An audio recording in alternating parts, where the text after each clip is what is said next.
Assalamualaikum warahmatullahi wabarakatuh.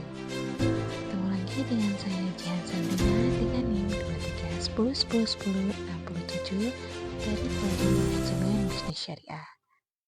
Kali ini kita akan membahas pahami risiko pinjol ilegal dan riba.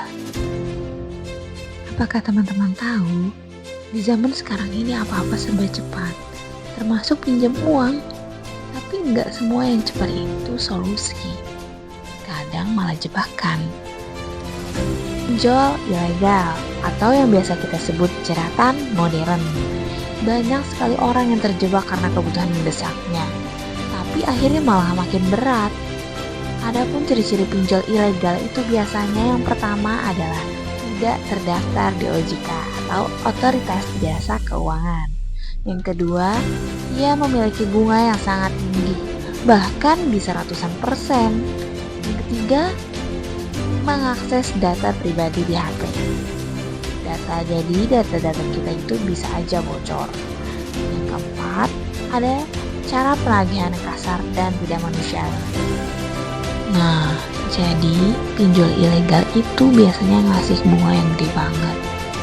Kalau kita telat bayar, bisa diteror, data pribadi kita bocor, bahkan bisa dipermalukan. Semua itu karena sistem riba, nambahin bunga dari utang. Dan kita juga bisa terjerumus ke dalam praktik riba yang diharamkan oleh Allah. Di dalam Islam, riba adalah dosa yang besar. Riba dilarang bukan tanpa alasan, melainkan riba dilarang karena menimbulkan ketidakadilan, memperlebar kesenjangan sosial, dan menjerat masyarakat dalam utang berkepanjangan. Allah juga mengingatkan kita pada Quran Surat Al-Baqarah ayat 275 yang berbunyi Allah telah menghalalkan jual beli dan mengharamkan riba. Begitupun di ayat 278 dan 279, yakni hai orang-orang yang beriman, bertakwalah kepada Allah dan tinggalkan sisa riba yang belum dipungut. Maka jika kamu tidak meninggalkan riba, maka ketahuilah bahwa Allah dan Rasul-Nya akan memenuhimu. Dan adapun ada di Quran Surat Ar-Rum ayat 39, yakni dan sesuatu riba yang kamu berikan agar dia bertambah pada harta manusia, maka tidak bertambah di sisi Allah. Tetapi zakat yang kamu berikan dengan maksud mencari keridhaan Allah, maka itulah orang-orang yang melipat gandakan pahalanya.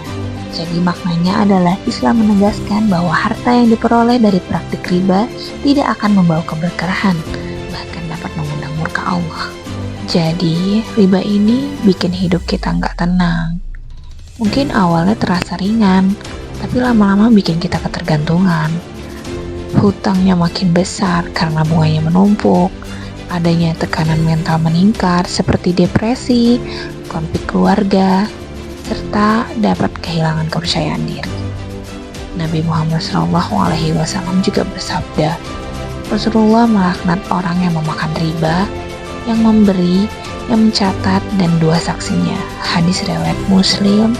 Artinya, bukan cuma pelaku saja, tapi siapapun yang ikut melancarkan riba juga akan kena dosanya. Islam gak cuma ngelarang aja, tapi ia juga ngasih alternatif yang halal untuk kita. Yang pertama ada pembiayaan syariah, yakni tanpa bunga. Jadi kita memakai akad jual beli atau biasa kita sebut murabahah atau sewa yang biasa kita sebut ijarah. Yang kedua ada dana talangan halal atau qardul hasan, yakni kita meminjam tanpa bunga dan hanya mengganti pokoknya saja.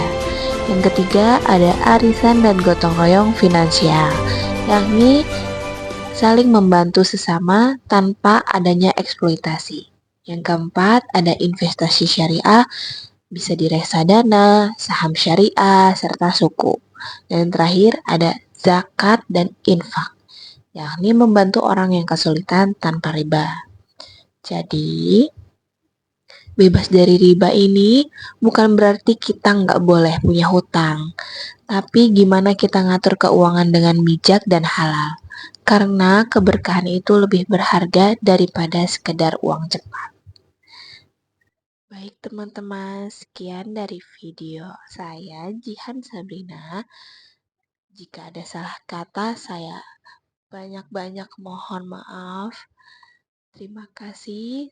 telah mendengarkan. Wassalamualaikum warahmatullahi wabarakatuh.